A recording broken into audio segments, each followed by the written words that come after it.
Today I'm going to show you how to make one of these beautiful river-shaped cutting boards. They're a lot of fun to make.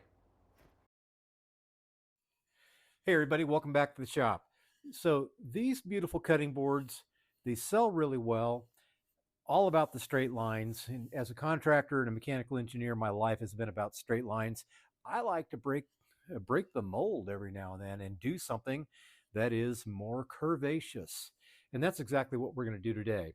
I'm going to show you how I make what I call a river cutting board. Got some nice sweeps and angles. It's kind of sexy looking, and I think you're going to enjoy doing it. It's also pretty easy. So let's get into it. Well, those river boards, they sell pretty well for me in my Etsy store. Every one that I've made is sold, so that's a good thing. They're not as great of a seller as some of my other cutting boards, but still people are looking for some variety. So today I'm going to be making an 8 by 11 cutting board, which is my small cutting board. We call it the veggie board. It's perfect size for cutting vegetables and things like that. I'm going to create a template, and I can do it out of either this MDF or this Baltic plywood. I'm going to go ahead and use the MDF today.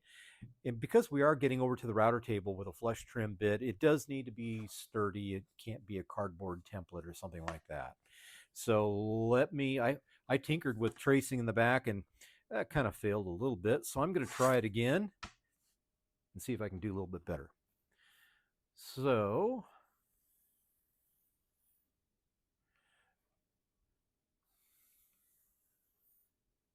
okay, I'm liking that better. So ultimately, I'm going to go ahead and go to the bandsaw next, and I'm going to cut this out and make sure it's nice and smooth. I may take it over to the spindle sander to clean it up because this will be our template against the wood. Boy, in a perfect world, it'd be nice to be able to cut this fast. Well, the lines were just a suggestion. Got to color outside of the lines, right? So that cut pretty decent. As you can probably or hopefully see, I've got a few ridges. Now, because I'm going to be using a flush trim bit right here, and it's that bearing is going to run along that surface, I'm going to go ahead and clean this up just a little bit so it's nice and smooth. I just don't want this bearing to chatter on the wood. I'll take it over to the spindle sander and get that done. Well, that was well worth it. Those edges are nice and clean. It's going to make for a really good cut. So we're ready to go. What we need to do next is pick out some wood. Well, I went through my wood pile and I found a couple of nice pieces of wood. I've got some cherry and some walnut. The walnut has a couple of little goofy spots there, which you may be able to see, and I'm going to show you how to fix that. Super easy. The wood I ran through my drum sander. I just made sure it was nice and flat, and then we're going to move forward with the template and start cutting away. Let me reposition and we'll make that happen. Okay, checking both sides. I noted that I've got a little bit of a wild thing there. That's not a problem. I'm just going to go ahead and lay out around it. And very simply, I'm going to trace my river. And this will be the river portion. This will be the center of the board. Okay. So we're going to go ahead and cut this out on the bandsaw.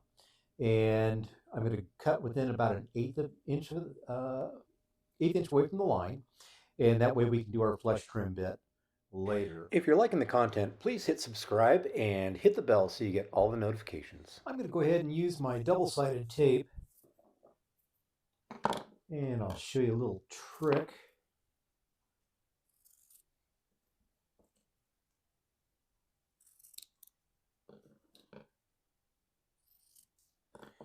So what I do is I make sure that it's adhered really well, and then I use this little dental tool, and it generally pops up that second piece of paper easily. And now I'm going to lay this template over the top, and again I'm going to make sure that I've got perfect coverage. Okay, and give it a good squeeze. So we'll get this one done first. We'll tackle the cherry second, and we'll go over to the router table right now.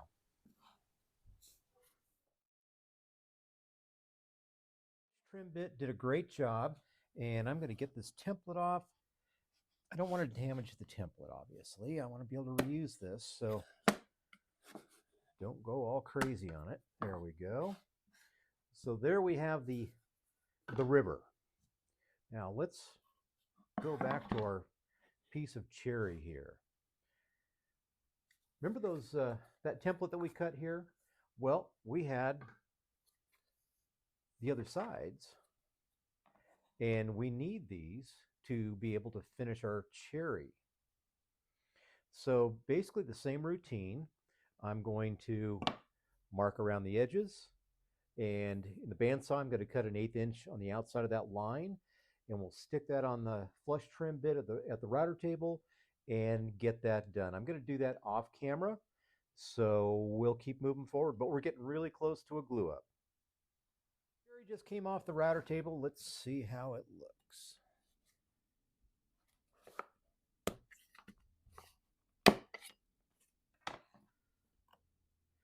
Now, we can do some fine tuning if things didn't line up perfectly. I'll show you how to do that here in a few minutes. Let's see. Okay. By and large, not too bad. Going to have a little bit of patching with some of these seams that didn't fit just perfectly. When we do the glue up, we'll be able to see what kind of extra work we're going to need. All right. Time for some glue. Now we just have a traditional glue up. I'm going to be using Tite Bond 3, which is waterproof, and it's food safe once it's dry. And what I'm going to do is just stand that upright, and we'll see about standing that one upright, and getting some glue down. I'm not bashful about using glue. I'd rather wipe it clean if I have to, as opposed to not having enough glue down. And I want a good press out of the glue when I clamp this thing down.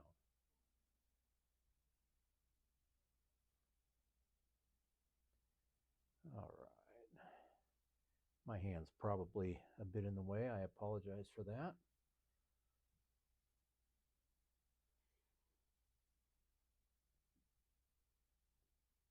Okay. So I'm going to get this clamped, and it's going to sit in here for about 1.5 hours. And I'm going to go ahead and pull it out of the clamps. And tomorrow we'll be able to finish this board. Okay. See how I squeeze that to make sure I've got glue coming out? And I don't right there. So let's throw a little more glue in.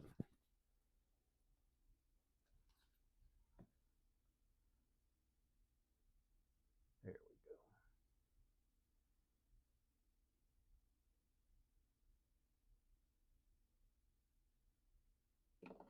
Perfect.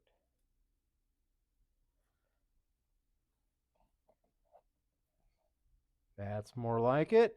Okay. These Rockler clamps, I personally enjoy them.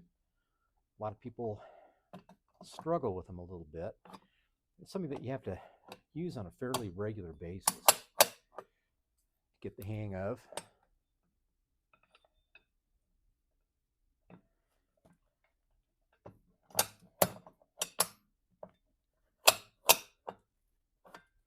All right.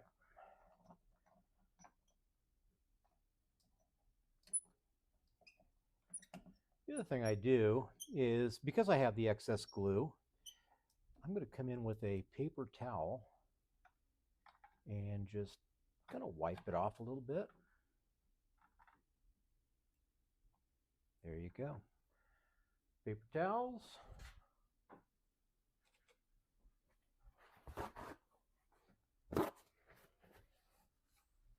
There's some schools of thought here. You could do this cleaning after, maybe an hour or so with a putty knife, the glue is kind of congealed, so it comes up pretty easily. I just prefer to do it this way.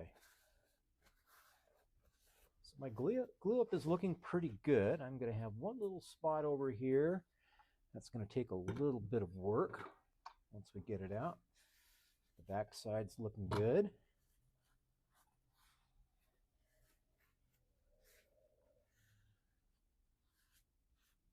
Yeah, it's looking real good. Okay. We'll wait for this to come out of the clamps. We'll get this project finished tomorrow after everything's dried up nicely. Here's a bonus. When we cut up the wood before, we had leftover. Well, we've got leftover walnut and cherry. So it's like an inverse of the board that we're making right now. The cherry will be the river and the walnut will be the shores. So I'm just going to simply mount these up just like I did previously, run them through the router table with my flush trim bit, and I'll have a second board to work with. I'm going to do that off camera though. You already know what's going on. So I just wanted to fill you in. That's kind of a fun bonus. The glue is dried overnight and I'm just eyeballing this thing. It's not perfectly flat. All of my boards leave here absolutely dead nuts flat. So what I'm going to do is I'm going to run this through my drum sander and I'm going to shim up that low side with a piece of sandpaper. That'll take that rock, that wiggle out, and this side will be planed off perfectly flat by running through the drum sander.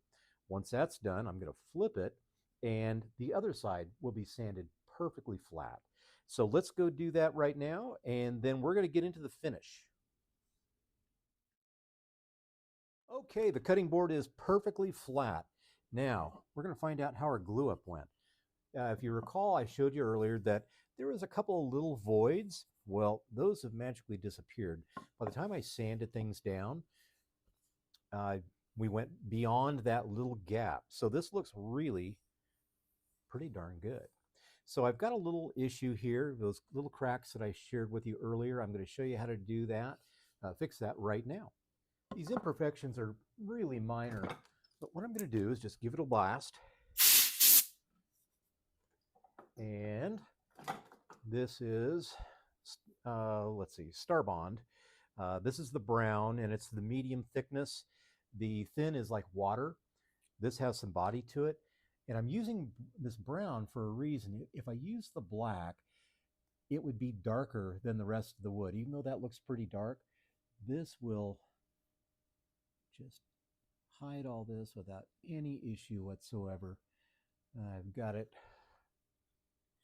applied correctly, and this is the activator. So in about 15 seconds, this will dry, and we'll find out. Looks like I'm going to have to touch up that little hole again. Very minor.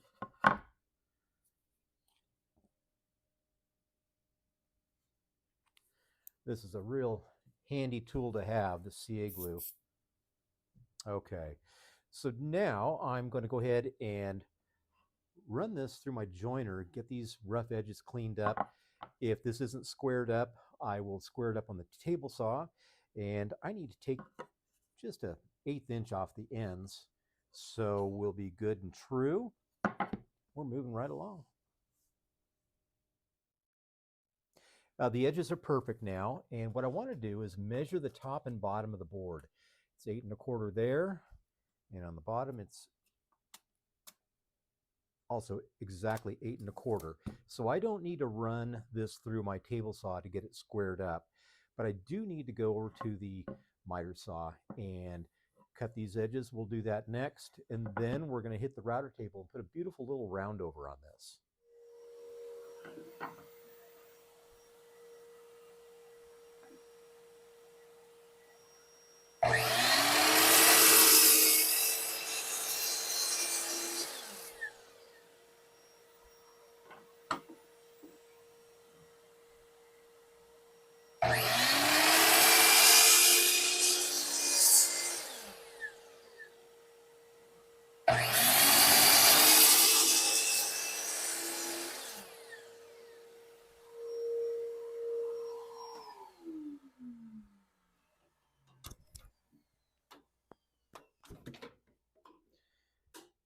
So I thought I'd show you this cool table. Because my shop is so small, and I know that most of you have the same challenge, I have a number of these flip-top tables. Isn't that cool? They work really well. They're made by Jet, and I definitely recommend it. Okay, I'm going to go ahead and swap out this flush trim bit for a round over, and we'll keep moving. I should have mentioned earlier, before I ran the board through the router table, I took my orbital sander and I took down the CA glue so it's perfectly flat. And as you can see, that repair is lovely. That brown just blended right in, so that was perfect. So now what I'm going to do is sand. Yeah, you're not going to be watching me do that. I know you're disappointed. But I'm going to sand at 120, 180, and 220. Then I'm going to get my spray bottle and water pop this. When I spray the water on the board, it raises the grain, and we want that to happen. Imagine if you had shipped this off to a client without water popping it and they washed it for the very first time. That board's going to feel terrible. They're not going to be happy customers. So we always water pop. Once it's dried, it's been water popped, I'll come back with 220 and sand it nice and smooth again. And then we're going to apply some finish. So I'll see you in just a moment when we finish this board. All right, the board is beautiful. It's super soft. It's everything that you would want in a cutting board, but here's the kicker. We're going to make it better. I have a 3-step system to finishing cutting boards and a lot of other pieces too, for that matter. But step 1, my board butter. It's beautiful stuff, and check it out. You're going to love how the color just pops. I've got a big bowl of it. Okay.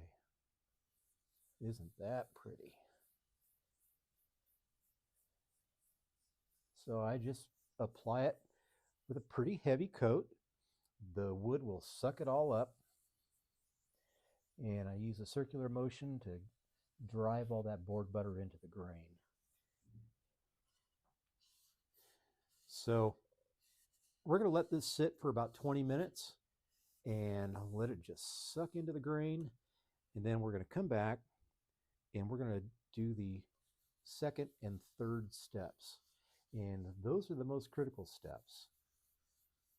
It's going to set your work apart from somebody else, and that's exactly what you want to do. All right. Isn't that pretty? Super happy with it. Okay, back in a minute.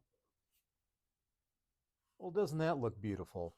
I wiped off all the excess board butter with a microfiber towel, and now we're going on to step number 2, which is using Skyler Ewing's abrasive paste.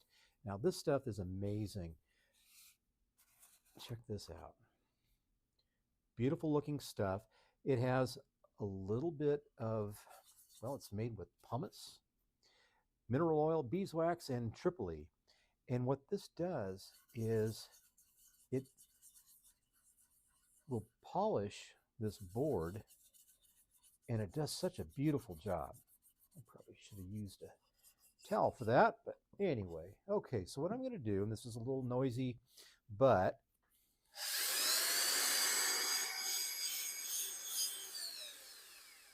so what's happening here is that the pumice is breaking down as we're using friction, and while it's breaking down, it's polishing, and it's like sanding almost to maybe 1,000 grit. It's pretty amazing stuff.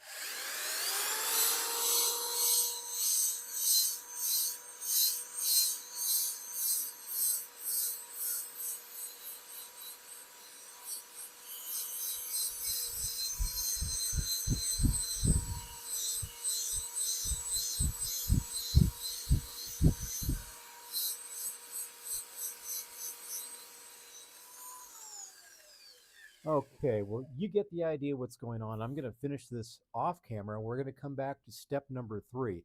But here's the kicker. In the show notes, I have the board butter listed. I also have the abrasive paste and step number 3, the Carnauba wood finish and polish. shown in there, and there's a link to get these, and you get a discount. So that's pretty cool. All right, back in a moment. We're going to do the Carnauba wood finish and polish next. Man, that stuff works so good. This is just ridiculously smooth. So what I did is I took a cloth and I wiped off any excess, and now I'm going to apply the Carnauba wood finish and polish. And this stuff is beautiful too. Check this out. Isn't that pretty? So I just get kind of a thumbful. Little goes a long way, and I kind of spread it out. And then I'll let the buffing pad do the heavy lifting. This provides a beautiful finish. It's protective of the wood. Okay, so what I'm going to do is I'm going to change this pad out. You don't want to mix the pads. And again, I'm going to just briefly show you what I do, and we'll go from here.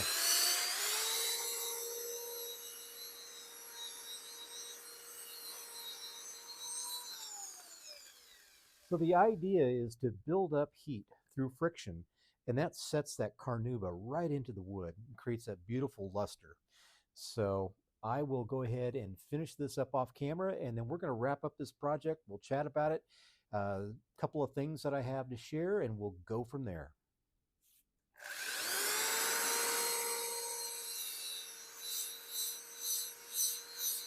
Well, this has been a fun project. So what I did is I wiped off the excess carnuba and I let it sit about 20 minutes. And I did that because I don't want to leave fingerprints on the wood. But check this out. I mean, it's gorgeous. The finish is so awesome. And, you know, that's my advice. Don't skimp on the finish. You did all the hard work with all the cutting and the sanding and making it look beautiful. But that's typically where woodworkers fail, is that they don't go all the way and get the finish done right. So there you have it. I hope you enjoyed the project. You know, just so you know, I do offer templates for sale, though I don't have a river template as of yet. Actually, kind of breaking news, but I just ordered a brand new laser, and it's going to be able to cut acrylic. And I will provide acrylic templates along with some of the wood templates that I already do. But stay tuned. I will offer a river template. It'll probably be something like 18 inches long, and that way you can accommodate a small board or a larger board. And it just depends on how you lay it out. So stay tuned for that. But, you know, hey, thank you very much for following along. I really appreciate it. I'm having a great time providing content for you guys and gals. And we'll see you next time. Do me a favor, hit that subscribe button, hit the bell, get all the notifications. Tons coming up. So we'll see you soon. Thanks a lot.